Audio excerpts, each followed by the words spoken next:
Hey guys, Camper 15, German my co-host Red Wolf, and we are back yet again with another solo leveling episode review for you guys. With the final episode review of season two, there has yet to be an announcement made about a season three. I don't think that will be for a while, but I think with how light that solo leveling is getting, and the fact that it literally outdrew One Piece in terms of viewership, it's going to get a season three. So I'll be patient on whenever we get a season three announcement.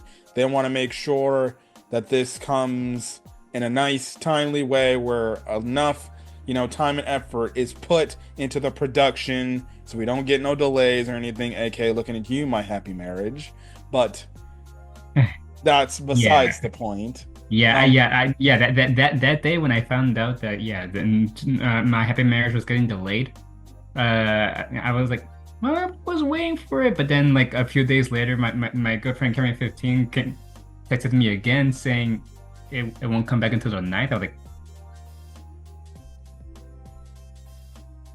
yeah, this might have to be a video for another day, but anime production, let's just say it could be better.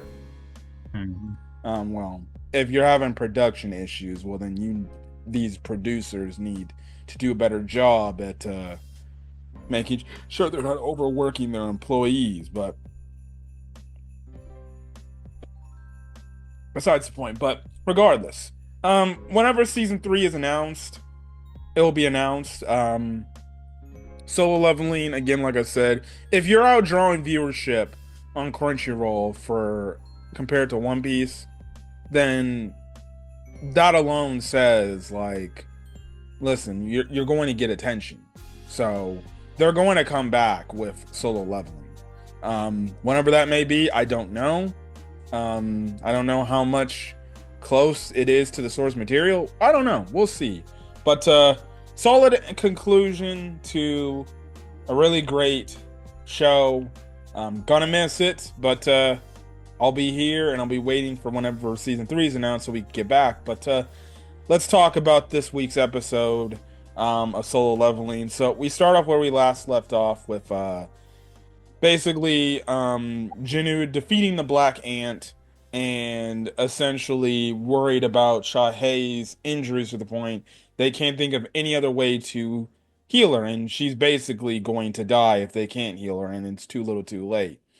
Now what happens is Jinu basically tells the guy with the camera, he's like, turn the MFing camera off. And he's like, what? He's like, turn it off Yeah. or I will break it myself. Hmm. So he turns the camera off. He basically puts Chahei and Bayek's friend side by side. He uses a rise on his friend, and Uh, obviously, his name is Min Byung-gu. thank you. Yes, so yes, he used a rise on Byung-gu, which I did not expect to see.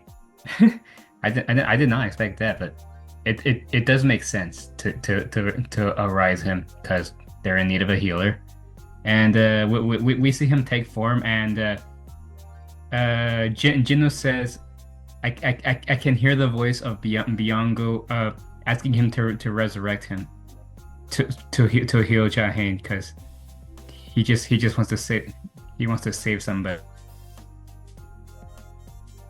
Did he freeze up? You good? Did he? I think he froze up. News ability, so it's not just like a mono switch. Say again. You froze up and then you paused. Uh, how much did it cut off?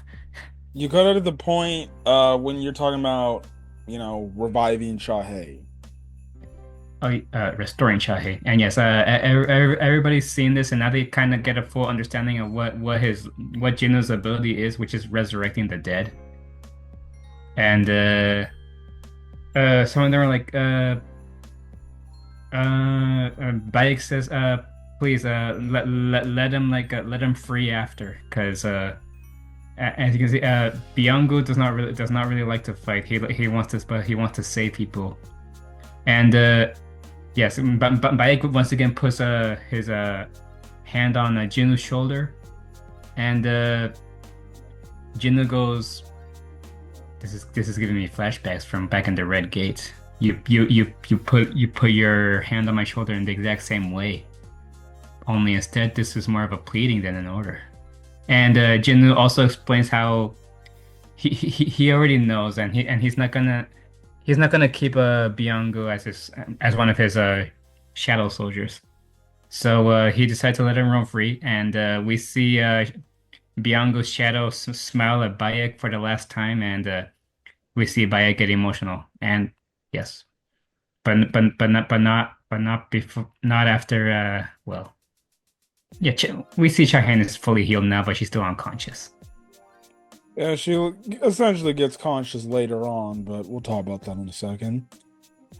Basically, because of the Black Ant, essentially being killed, all the remaining ants are just going kind of crazy and bonkers, so they're attacking all over the place. So in the meantime, Bayek's group, they basically retreat because they got to take Chahe to basically a hospital to see if she's a-okay. And Jinu stays behind to kill some of the ant eggs, and that's where we kind of see him level up, level up, level up, level up till he gets to level 100. But we do cut to the outside part. We do see the Japanese like chairman of their Hunters Association basically getting very damn pissed off of the fact of, what the hell has been going on. So he basically gives the order, okay, fine, pull out. There's nothing we can fricking do anymore because the Black Ant's defeated. But we just see the fact that this dude is basically pissed the hell off. I don't know if he's going to be a plot point going forward in terms of trying to undermine the Korean, Hunters Association, but he seems like he takes very much massive issue with what just happened. I'm guessing he wants his S ranks to be known, or his Hunters Association in Japan to be known as the best in all of the world. And I guess the fact that basically half his force died, well, that can't be accomplished. So yeah, I wonder if he's going to be an integral part where maybe he's doing some backhanded deals to try to get Japan's status back up. But we'll see. I don't know, but he seemed very pissed off. That's all I took away from it. So, Ye- sucker. Yeah, well, this is what I call karma for, being a twisted a-hole who wants to abandon his I guess temporary allies, even though they had an agreement. But So yeah, but we basically see it to where the ants are flying all over the place. You have it to where other hunters are getting involved fighting these ants. Even the hunters on the mainland are preparing for the fights with the ants. And then we come back to Jinu, and then he stands upon the black ant's body, and then he actually uses a rise. But it's kind of different how it used to go. He ends up going into this like shadowy void realm and everything, but then he comes back into the real world, and then he sees this cocoon hatch, and it's the black ant basically now a shadow. And he's like, oh, okay, that was weird, but at least everything worked out the way it did. But then you have it to where the black ant talks to him, and Jinu's shocked. He's like, wait, none of my shadows have ever like talked back to me. And basically the pop-up thing says, well, he's like a general thing. So he's like, I guess I haven't seen this title, so that's probably why he's able to talk. But anyways, the black ant basically says, you're my new king. And Jinu's like, wait, but you do know I defeated you. You don't harbor any ill will. He's like, no, I serve you and only you. So you tell me what to do. All I ask for is you just give me a name. So Jinu thinks about a name, and we officially get the confirmation of the black ant's name. And Jinu gives him the name Beru. So there's that. But because of everything that's happening on the outside, right? And Jinu eventually with Beru goes outside to see it. And Jinu's like, I never expected this to still be happening. And basically Beru's like, well, it's because since I was killed, they have no leader. So it makes sense why they're going haywire. So basically Jinu's like, all right, I want you to go take them out. He's like, sure, just tell me when and I'll go do it. And he just is like, just go. So You just have it to where you just cut over to several of the areas of the battlefield. Barrow's just coming in, zooming, taking out all these ants just at will. You have a point where you see Juhi's group and the one dude, Mr. Song, Mr. Song. Mr. Song. He's helping other hunters like get in prepper in battle areas to take out these ants. And he's just the point is like take them out one by one, make sure you're working together to take these things out. They're pretty strong. But then Juhi's like Mr. Song, and all of a sudden it looks like this one ant's coming in to kill him. But then Beru comes in really fast and basically takes him out. And then Juhi just looks up, she's like, Juno? Clearly we know. So yes, but anyways, we do cut back over to it. Bayek's helicopter is trying to get out of there, but there's these ants that are basically like boom, boom, boom, hitting the helicopter. They do have a shield up, but the shield guy's not holding very strongly. Eventually, the shield breaks, but then Junub on his dragon basically takes those ants out easily. Basically, that's what happens. Essentially, they manage to defeat all the ants right then and there on Jeju Island. And the day is saved. Everybody's like, yeah, we did it. We overcame this. And everything. So, day is saved. And that concludes the Jeju Island arc as we get into the epilogue. Now, a few days pass. And everything. So, you do get this interesting hint. So, you get two interesting hints about the future for this series. Number one, you have it where these ships are showing up. There's like these row of ants still out there. So there are still some like ants that are still alive and flying around some places, right? And you just have it where you have this dual wielding hunter. Just basically take all these ants out in one hit. And he basically talking about saying like, damn, I wish I was on the island to fight this black ant. Because all these other ants are kind of pushovers. So that's one freaking tease to the future. I don't know who this guy is. He's definitely a very powerful hunter if he's dual wielding. So maybe him and Juno might square some hands up at some point. I don't know. We also don't know what country he's coming from either. Could be an enemy. Could be an ally. Hopefully, it's an ally. And then the other thing towards the future is we have this party going in. I guess they're on Jeju Island. They're on Jeju Island to like take care of any like straggling ants that might be still roaming. So yeah, they're just doing that, and all of a sudden, as they go in, they walk into some very brawny looking individuals. One very muscular man. He looks like he has claws for him. He looks like he has claws, which he just snaps his fingers and made the party pass out. And then he's joined by some old man. He kind of looks like Mr. Song. He kind of looks like Mr. Song just with blue skin. And I don't know what they're talking about, but they sound like they got some plan going on. I don't know what this means, but yeah, that's something. And then in the background, you just have it to where you see Junu's father looking at watching this entire thing happening, and looks like he's gonna be following and tracking them. So I don't know what the hell that means going forward. Well, I'm assuming it has something to do with what he said to Dong back in the U.S. when about some kind of calamity in the future that will take more than numbers to take on. I guess I don't know what's going on.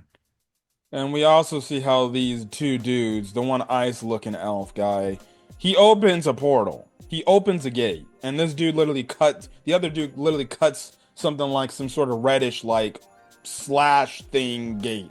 So I'm guessing they can just create gates at will, which might mean there potentially could be monsters living in the real world that have the powers to open gates and want monsters from within the gate to get out.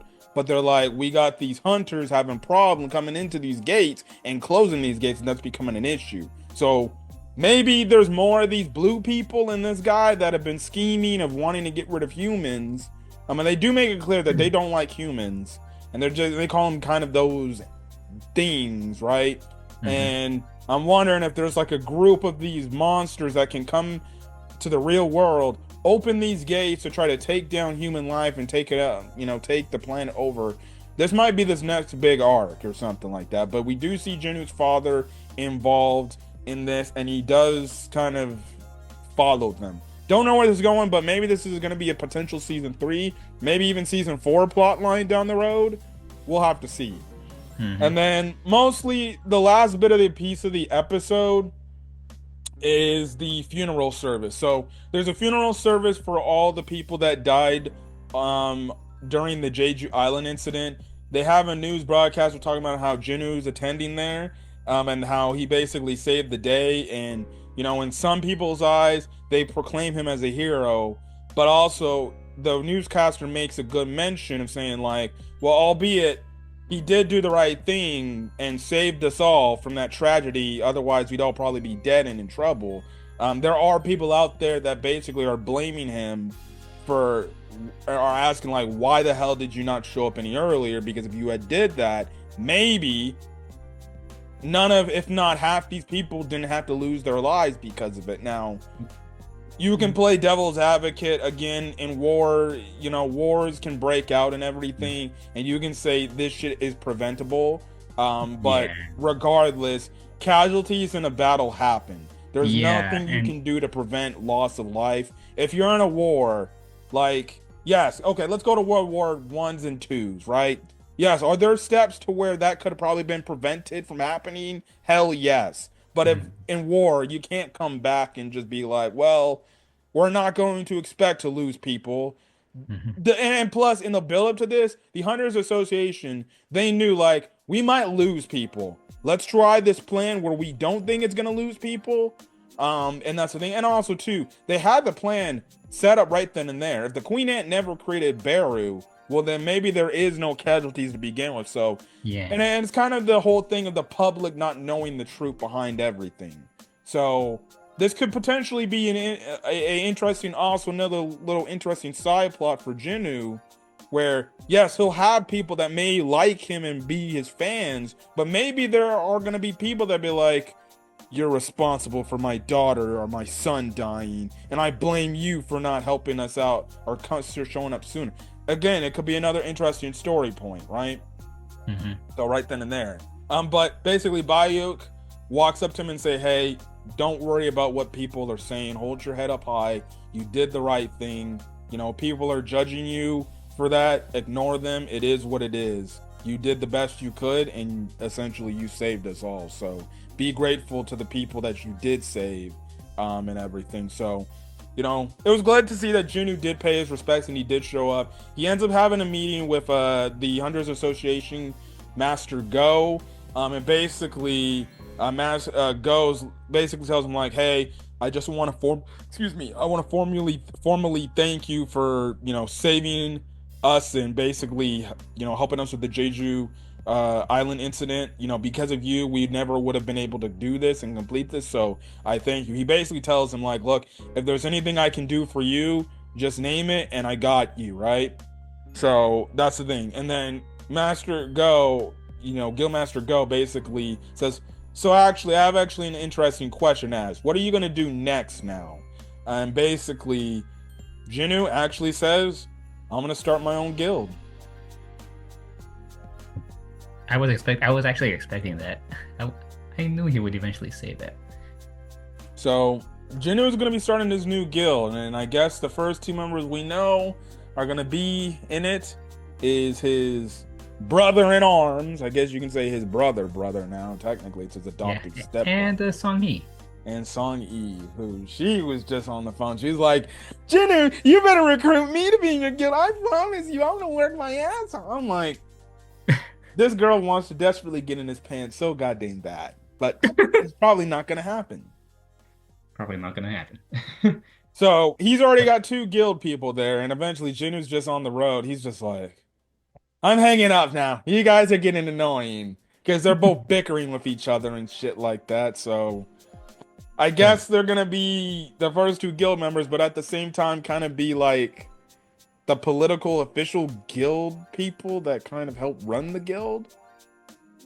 I mean, I guess Song Hee can. I mean, I'm pretty sure Jinho can at least attend some raids, but I think for the most part, Jinnu plans to do things solo. He might be better. Honestly, Jiho might be better just being kind of like the guild fund dude, like the financial, like the treasurer of the guild. Like he manages the funds and shit like that, especially coming from a very rich family and everything. So yeah. Don't know if Song Yi wants to get involved in doing hunter shit. Maybe she's just gonna be working alongside Jiho to make sure that the guild is operating correctly. But sounds like she wants to work hard to impress Jinnu. But I think it's morally for I'm in love with him. But I think all the chicks fell for him. At least every chick that he at least had some interaction with. So, anyways, he gets a call from manager Go. And because he's basically in traffic, just like how I was at the Hat today, you know, waiting to get my freaking pastrami chili cheese fries, and the line's taking so damn long in the drive-through because it just feels like so many people are ordering a goddamn restaurant as a whole.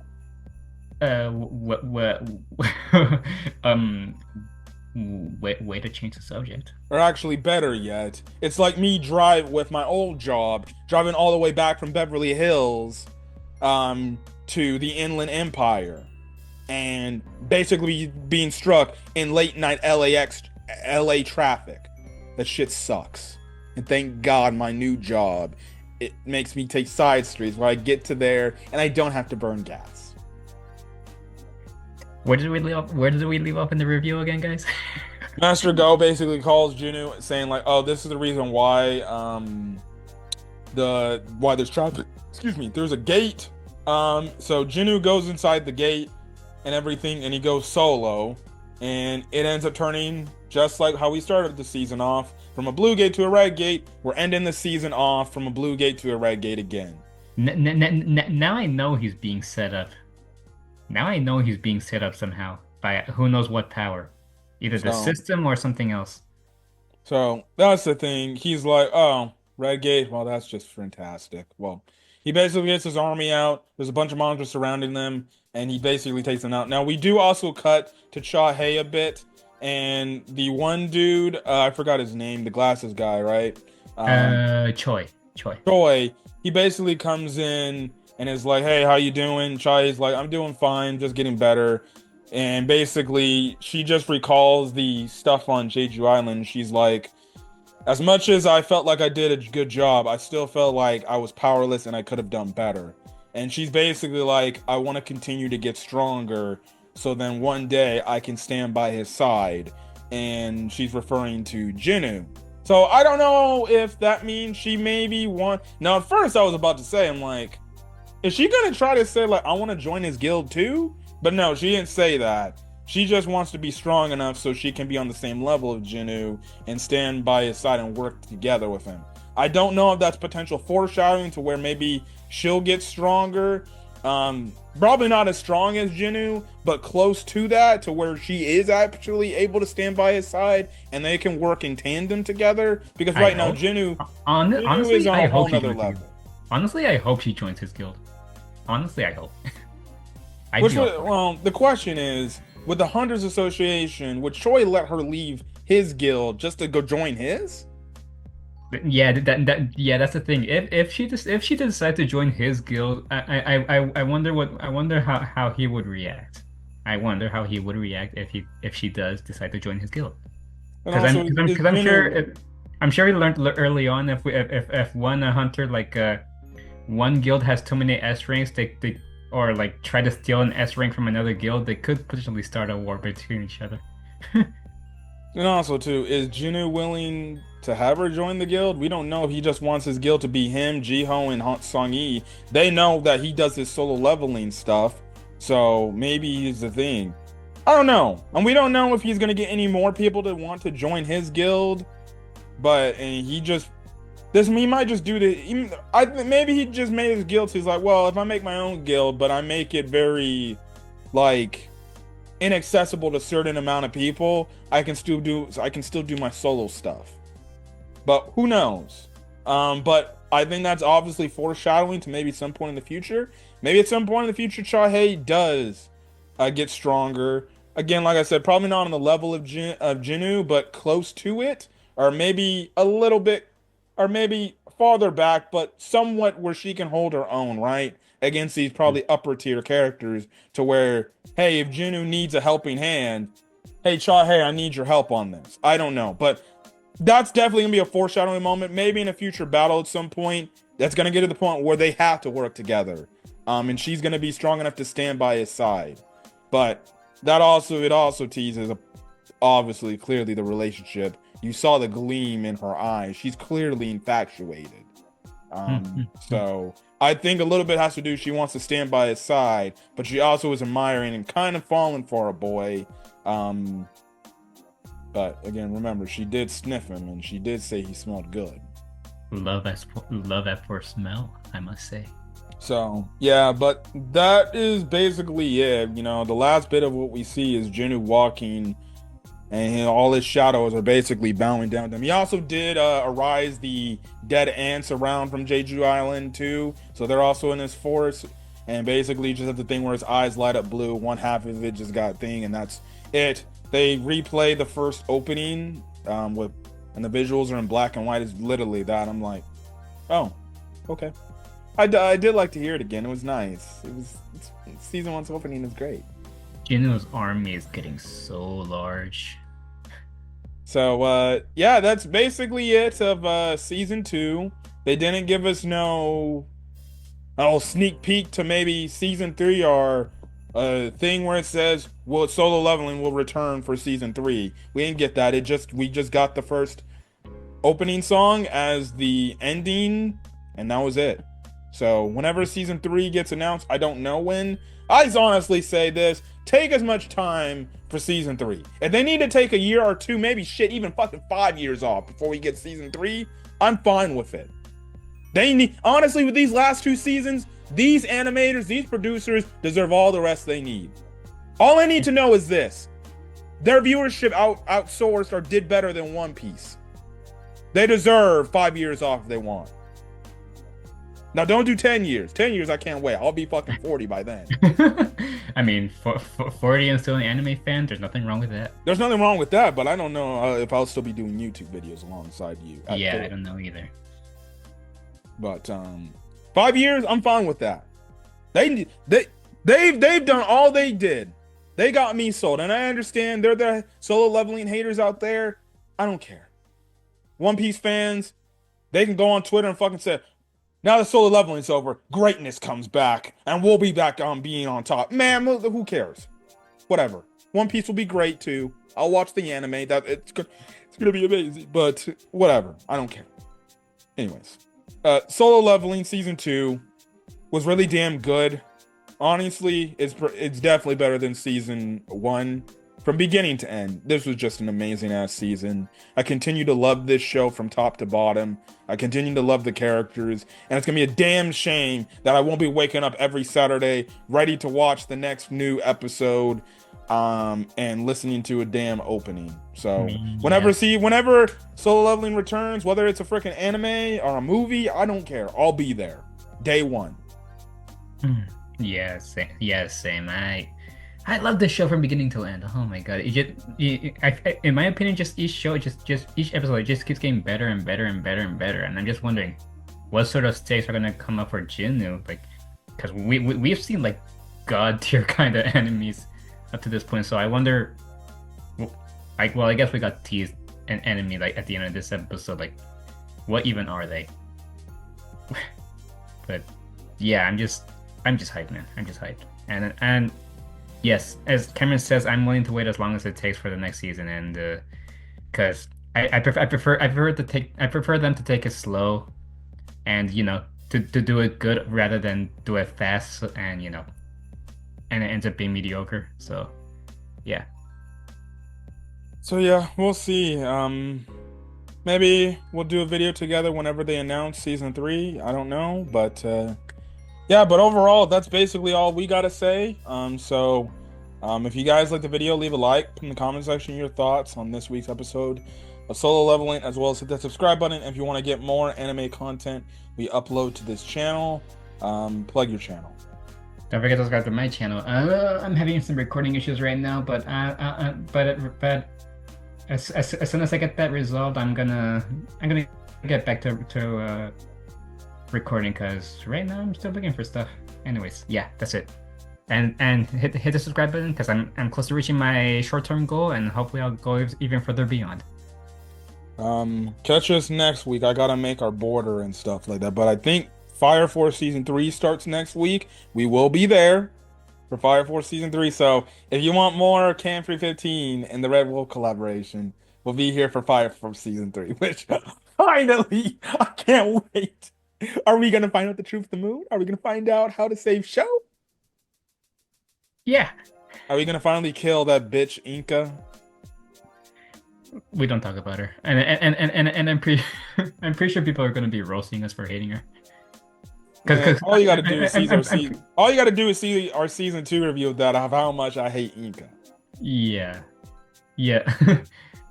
I'm pretty sure people. I'm pretty sure there are people who simp for her, but just for how kinky she sounds. Yeah, those are the I can fix her people.